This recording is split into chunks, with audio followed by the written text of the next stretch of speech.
My name is Benjamin. Benjamin Button. This is one of the weirder films David Fincher's ever made.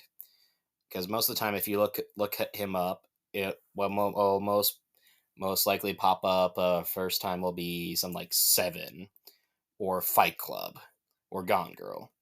He tends to make thrillers, not Forrest Gump like drama, which ironically was written by the same man who wrote Forrest Gump. So couple similarities there, but it's Curious Case is a weird movie. So basically, basic plot rundown is Benjamin Button is a guy. So he was born. So instead of growing from young to old like most humans, he grows old to young. How that works, I don't know, but we'll go with it. But so his father abandons him and brings him to a retirement home. So they decide to take care of him at like one of the old folks.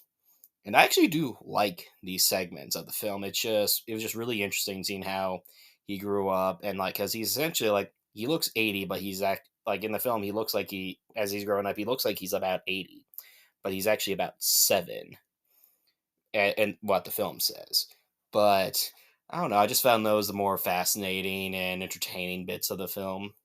In the first act, it was weird. It was like interesting, but still kind of weird.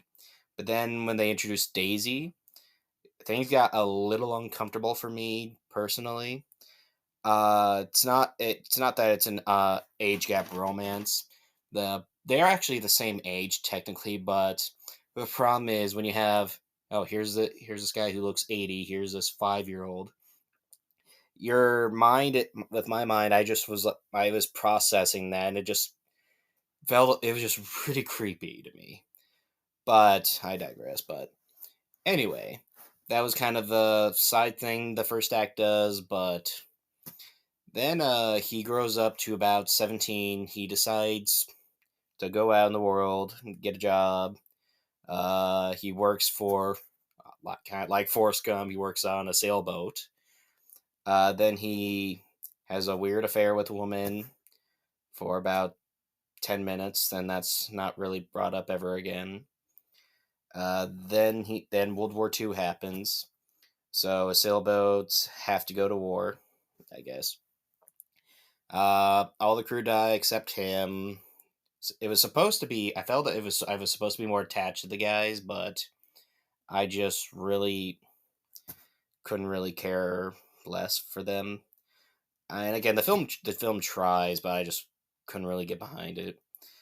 So Benjamin goes home, and at this point, he looks age wise, he looks about maybe early 60s, late 50s. This is pretty much where Brad Pitt kind of comes in. But so then he goes back to retirement home. Then he meets back with Daisy again, go on a little date. Again, trying to get a relationship going, but doesn't really work. This is then when Benjamin meets with his dad, who abandoned him. His dad tells pretty much brings him to his mansion, tells him that he is his father and that he's dying soon. He wants him to inherit the state. Benjamin, a little flustered, or not flustered, but a little overwhelmed, has to leave for a little bit. He does say yes.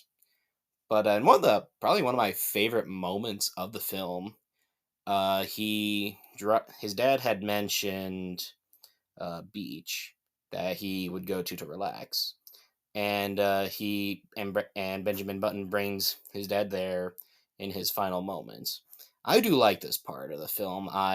It was at this the sentimentality it was trying to do actually worked at this specific moment, and a couple other parts which we'll get to in a moment.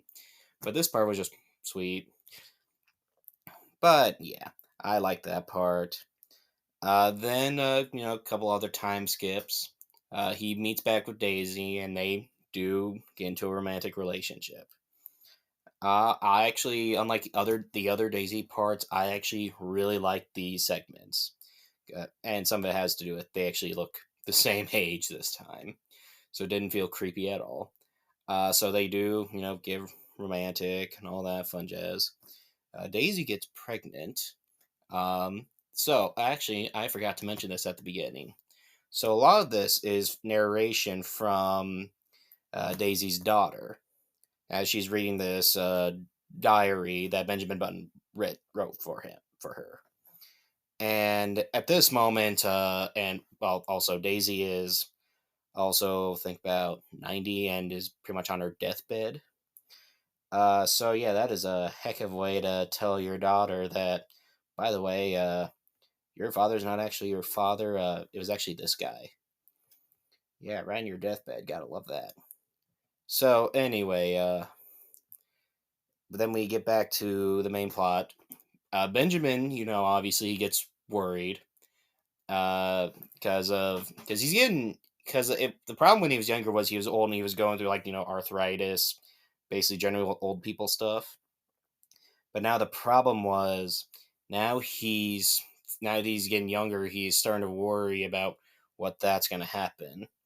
And they talk about it, and he eventually and when she is born eventually, he stays with her for a little bit.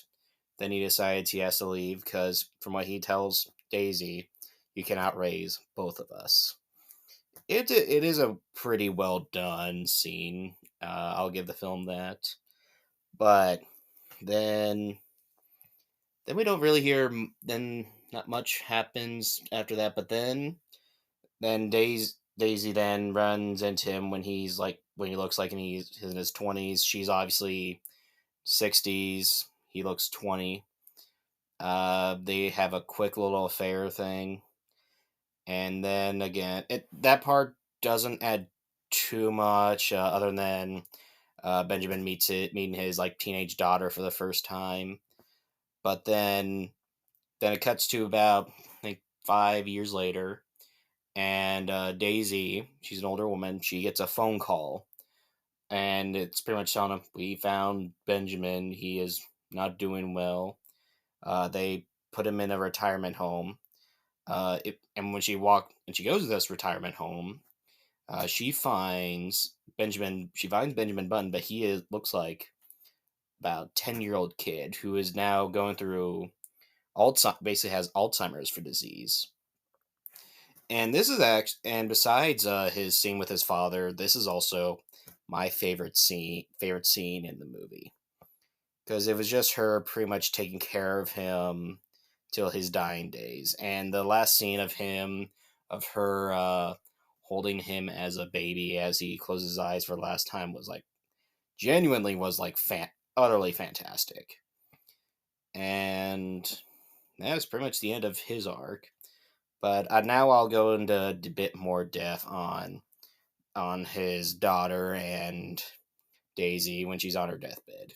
So that's actually how the film opens. It opens with Daisy on her deathbed, and she asks her daughter to look into a little case, and she pulls out Benjamin's diary, and she asks her daughter to read it to him, or to her.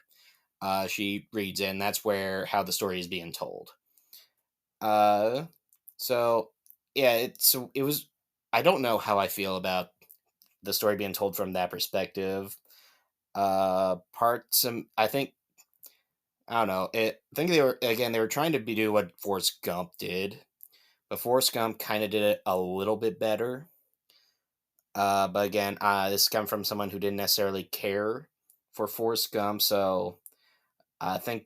And when I was telling someone about Curious Case of Benjamin Button, I told him it's a lot like it was written by the same man who did Forrest Gump, and she said I didn't really like Forrest Gump. Yeah, you won't like this movie then.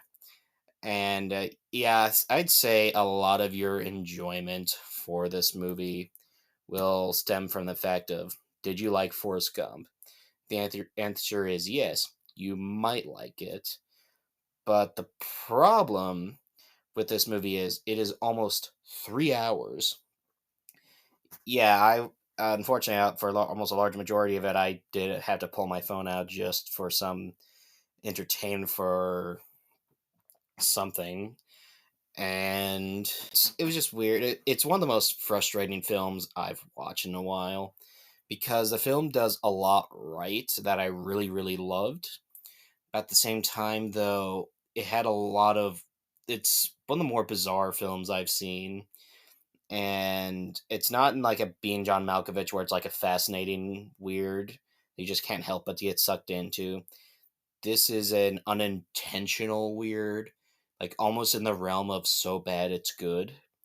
But the problem is this movie is almost 3 hours, so I can't even recommend this film for a so bad it's good night. But yeah, those are my thoughts on that Curious Case of Benjamin Button, and thanks for watching.